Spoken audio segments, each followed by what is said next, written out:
sommes très heureux d'avoir ce grand soleil que Dieu nous a donné. Après le froid, l'hiver, le printemps, la renaissance de la vie.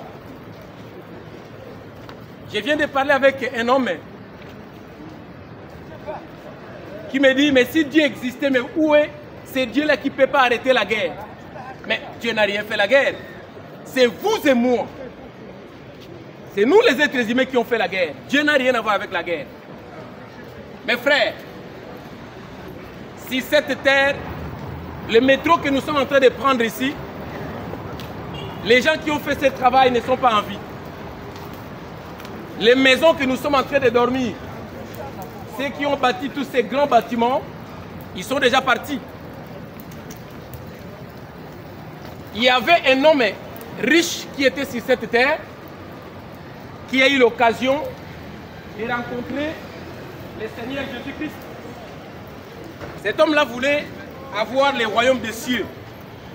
Jésus dit à cet homme, dans le livre de Luc, chapitre 16, Jésus lui dit, allez-y, vendez tout ce que vous avez, donnez ça aux pauvres, venez, suivez-moi, c'est comme ça que vous aurez la vie éternelle. Cet homme a refusé. Mes frères, vouloir ou pas, tu peux avoir des millions. Les hommes de la science nous ont toujours dit que Dieu n'existe pas. Dieu est allé prendre quelqu'un parmi eux, le plus grand milliardaire de ce moment. L'actuel président américain, Donald Trump, croit que Jésus-Christ existe. Il croit que Dieu existe. Mais il y a encore des hommes qui nous disent que Dieu n'existe pas. Ça, c'est leur foi. Nous n'avons pas le droit de les condamner. Mais bien aimés frères et sœurs, Dieu est amour. Dieu nous a envoyé son Fils unique, Jésus-Christ, pour sauver le monde. Mais le monde ne veut pas de cet homme-là. Le monde a mis cet homme-là dehors. Et les êtres humains se posent des questions. Si Dieu existait, mais pourquoi il ne peut pas arrêter la guerre? Est-ce que c'est Dieu qui vous a envoyé d'aller créer la guerre? Non. La guerre, c'est toi et moi. Le conflit que nous avons a fait que nous puissions avoir la guerre. Ça n'a rien à voir avec Dieu. Dieu est amour. J'ai parlé avec un homme. Il me dit, je suis un grand magicien. Mais je crois que Dieu existe. Il est magicien, mais il croit que Dieu existe. L'homme a dit des choses que je n'ai pas le droit de dévoiler parce que dans mon métier, je connais tellement de choses, j'écoute des choses difficiles. Bien-aimés frères et sœurs, cette distraction que le diable a placée devant nous, tu crois que comme tu as de l'argent, tu as du travail, tu as beaucoup d'argent, tu penses qu'à cause de tout ça, tu peux arrêter la mort. Personne ne peut arrêter la mort. Il n'y a qu'une seule personne qui a vaincu la mort. La tombe, le séjour des morts. Cet homme-là s'appelle Jésus-Christ de Nazareth. Et Jésus te dit, ce matin, venez à moi vous tous qui êtes fatigués, je vous donnerai du repos. Le repos que Dieu veut te donner, mon frère, ma soeur. Dieu veut effacer tous tes péchés. Dieu veut te donner la vie éternelle. Bien-aimés frères et sœurs, peu importe la beauté que tu as aujourd'hui, la force que tu as aujourd'hui, j'ai eu à parler avec un clochard parce que je me déplace beaucoup pour l'évangélisation. Cet homme me dit, j'étais le directeur de ces banques que tu vois là. La banque que tu vois, moi j'étais le directeur. Mais aujourd'hui c'est un clochard. Les hommes qui sont en train de demander l'argent dans des trains, métro, ne pensez pas que ces hommes-là sont nés comme ça. Mais il y a un moment où tout a basculé. Aujourd'hui, Dieu te donne l'occasion d'écouter sa parole. Dieu te dit, viens à moi avec tes péchés. Donne-moi tes problèmes. Donne-moi tes péchés. Même si tu as tué, tu as violé, tu as fait des choses horribles, Jésus te dit, il y a encore un temps. Il y a le pardon. Le sang de Jésus est capable de purifier le plus vil du pécheur. Jésus t'appelle aujourd'hui. Il te dit, viens à moi. Venez à moi avec vos péchés. Moi, je vous donnerai du repos. Dieu est amour, mes frères. L'amour de Dieu a pris son Fils unique, Jésus-Christ. Il a immolé au calvaire. Pour toi et pour moi. Aujourd'hui, tu es en bonne santé. Tu as la force. Tu es très belle. Tu es très beau. Tu as des voitures. Tu as tout. Mais les personnes âgées que nous avons ici, c'était aussi des hommes qui avaient la même force que toi. Peut-être qu'ils avaient l'opportunité plus que toi. J'ai parlé à un homme qui a perdu plus de 350 000 $ à une seule journée. Parce que sa femme est partie avec un autre monsieur. Un homme qui avait des entreprises aujourd'hui, il vit comme un clochard. Il y a un temps pour toutes choses sous le soleil, mes frères. Nous avons vu que il y a quelques mois passés, c'était l'hiver. Quand je venais ici, je tremblais de froid. Mais aujourd'hui, c'est le printemps. Dieu a changé.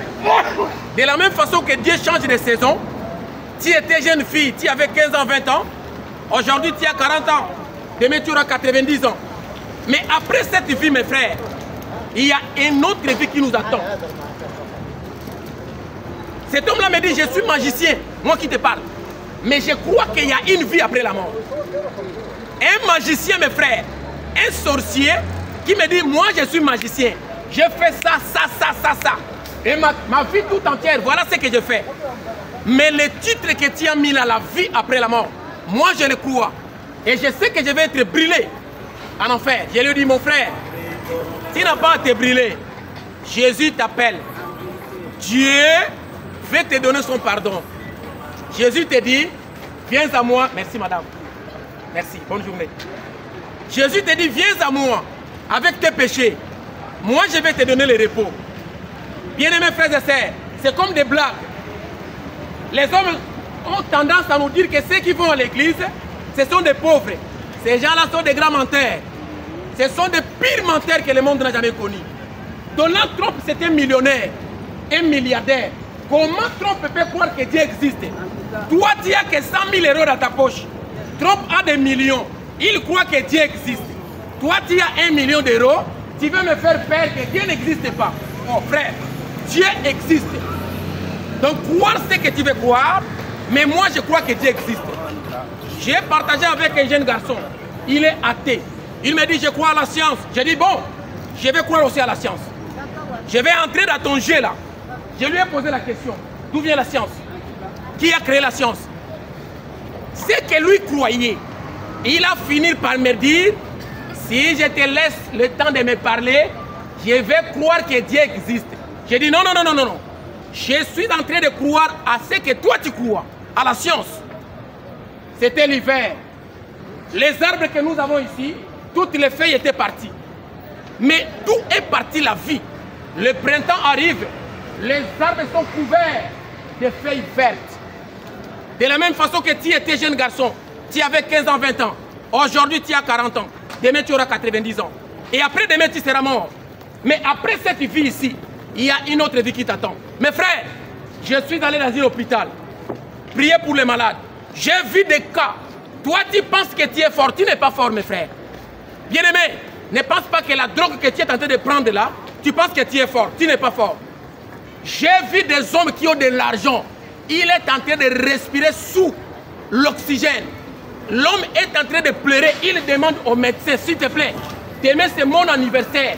Ma famille viendra ici organiser mon anniversaire. Les médecins disent, ça ne dépend pas de moi. Ça dépend de Dieu.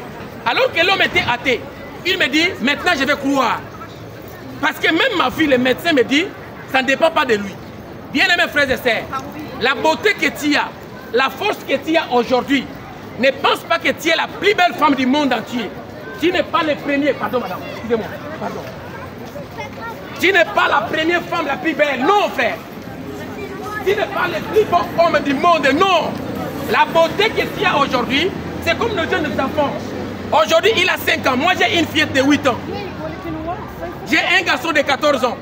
Aujourd'hui, c'est un jeune garçon. Il est en bonne santé. Mais après 30 ans, la beauté qu'il a aujourd'hui, il ne l'aura pas. Mes frères, les personnes âgées qui sont ici, c'est ça que nous devons encourager, applaudir. Nous avons aussi un système qui est bien établi. C'est parce que ces personnes âgées ont travaillé. Pour vous et moi. Et il faut que nous aussi nous puissions travailler pour les soutenir. L'homme se prépare pour prendre l'avion. Il a besoin de prendre l'avion pour aller aux États-Unis. Il faut un passeport, il faut un visa, il faut un billet d'avion, il faut l'assurance de voyage. L'homme se prépare. Il est en train d'économiser l'argent pour sa retraite. Quand il sera retraité, qu'il ne manque pas à manger. Mais l'homme ne veut pas se préparer après la mort. L'homme ne veut pas préparer la vie qu'il attend après la mort. J'ai parlé à un magicien. L'homme me dit, frère, je suis un grand magicien. Attention, et quand je te regarde, je vois que tu es sincère. Je vais croire, je crois de tout mon cœur qu'il y a une vie après la mort. Mais c'est trop tard. J'ai tué des gens, j'ai violé, j'ai fait des choses horribles. Je lui ai dit, mon frère, venez, je vais prier pour toi. Jésus dit, venez à moi, vous tous qui êtes fatigués, avec ton problème que tu as, comme tu as reconnu que tu as des charges, que toi-même tu ne peux pas te débarrasser, Jésus t'appelle. Il te dit, venez, je te donne le repos. Je te donne la solution à tes problèmes. Bien-aimés frères et sœurs, aujourd'hui tu es ministre, aujourd'hui tu es jeune fille, tu as beaucoup d'argent. Attention, j'étais dans le métro 5, j'ai vu un homme qui demandait l'argent. Je lui ai donné 5 €. Je lui ai posé la question, mais toi, un beau monsieur comme ça, qu'est-ce qui s'est passé? Quand l'homme a commencé à parler, il m'a dit, j'étais le directeur de cette entreprise-là. Voilà ce qui s'est passé. Un directeur qui devient clochard. Il est en train de dormir ici à Château d'Eau. Un directeur de l'entreprise. Aujourd'hui, c'est un clochard. Aujourd'hui, tu as l'argent. Tu as tout ce que tu peux avoir, la beauté, toutes les formes. Tous les hommes de Paris sont derrière toi. Mais mon frère, ma soeur, quand les vers vont ronger ses corps, quand ses camarades saura que tu as le sida, tu as une maladie incurable, personne ne va te suivre. Cette beauté-là donne ça au Seigneur. Il y a une femme mariée qui plaide aujourd'hui, qui m'appelle d'aller le faire réconcilier avec son mari. Cette femme est venue en Afrique avec ses enfants. Il arrive ici, il trouve des bandits qui vont lui dire, je vais te donner 100 000 €, je vais t'épouser. L'homme qui l'a fait déplacer de l'Afrique jusqu'ici, cette femme a appelé la police. Il a jeté l'homme dehors. C'est son propre fils qui prend le couteau, qui dit, je vais t'égorger. Mon père est devenu clochard. Il est à Lyon. Clochard, mon papa, à cause de toi, moi je vais te tuer. Elle m'a appelé. Je suis allé faire la réconciliation entre elle et son fils. Elle est en train de pleurer. Elle est en train de regretter la vie. Les choses que nous sommes en train de faire aujourd'hui, si le monde peut tarder, nous allons les payer. Un cultivateur qui est allé cultiver, il a planté le maïs. Il ne peut que récolter le maïs. Toi, tu es en train de faire des choses horribles derrière ta femme, derrière ton mari, parce que tu es belle, parce que tu as l'argent, parce que tu as tout, tu as encore la force. Mais à l'âge de 80 ans, tu n'auras pas cette force-là, mon frère. À l'âge de 70 ans, tu n'auras pas cette occasion-là de faire encore la prostitution. Tu es en train de faire ces choses-là parce que tu as 20 ans. Vous avez vu ce qui s'est passé en Haïti. La fille d'un pasteur, le diable a envoyé ses disciples. Ils sont allés faire des bêtises avec cette fillette-là. Quand les images sont parties dans des réseaux sociaux, la fille a pris du poison. Elle est morte. Frères et sœurs, cette vie que nous sommes en train de vivre, ça ne dépend pas de nous. Covid a frappé le monde entier. Vous et moi, nous étions ici en Europe. Coronavirus a tué tout le monde. Peut-être que ton mari est mort, ta femme est morte.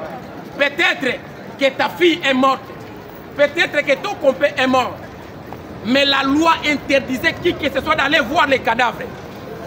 Mon frère, il y a des choses qui arrivent dans notre vie pour nous corriger. Pourquoi Dieu t'a laissé la vie? Alors que Covid a tué des centaines de milliers et de milliers. Mais toi, tu es resté en vie, pourquoi? Qu'est-ce que toi, tu as donné au Seigneur?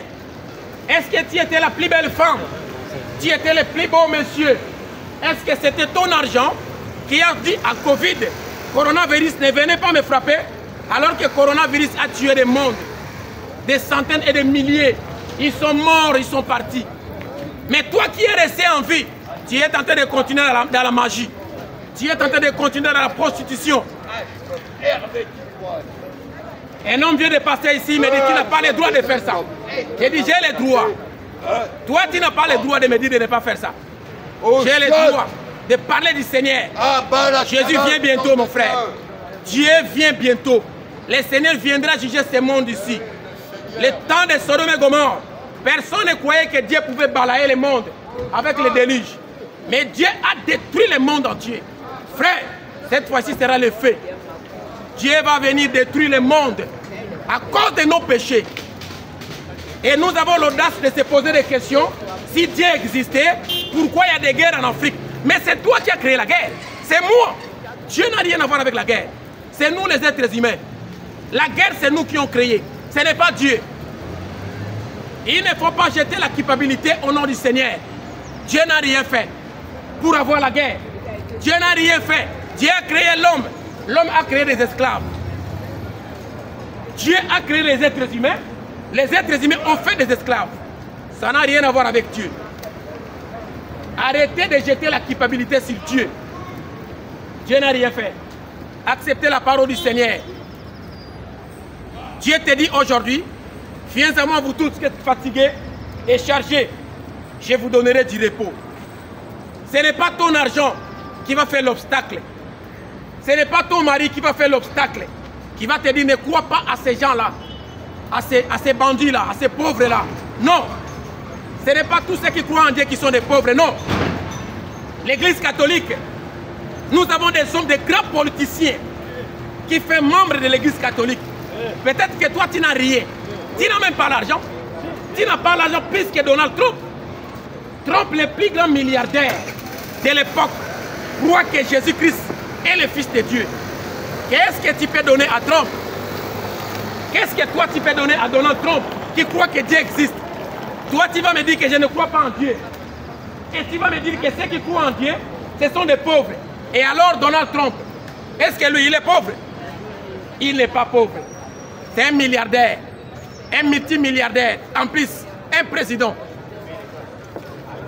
Dieu existe mon frère. Cette personne qui est en train de se mettre comme l'occasion de chute pour toi, après la mort, il va t'oublier même pas 2 minutes. Nous avons perdu des très chers pendant le coronavirus. Ces gens-là, ils sont morts, ils sont partis. Peut-être ta femme, ton mari, ton enfant, il est parti. Mais 2 mois après, tu t'es remarié. Tu t'es remarié, tu as oublié l'homme que tu appelais mon cœur, la femme que tu appelais chou, mon cœur, miel. Peut-être que c'est toi qui disais à cette femme de ne pas aller à l'église. Peut-être c'est toi qui disais à cet homme-là de ne pas croire au Seigneur. Mais après il est mort, toi tu as refait ta vie. Mon frère, que personne ne se place comme les pions d'achoppement, les pierres d'achoppement, pour que tu ne puisses pas croire au Seigneur. Parce qu'après ta mort, cet homme-là, cette femme-là, elle va refaire sa vie. Elle va refaire sa vie comme si rien n'était. Acceptez la parole du Seigneur. Dieu est amour.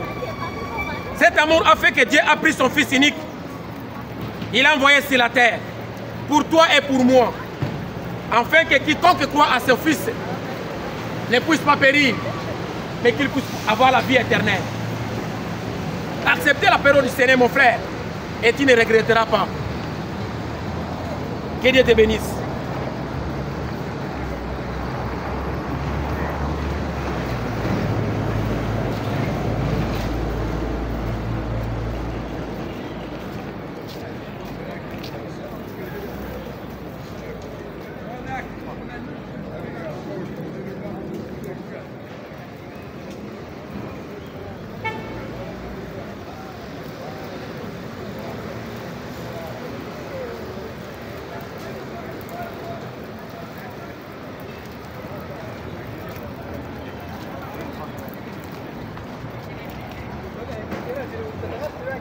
Che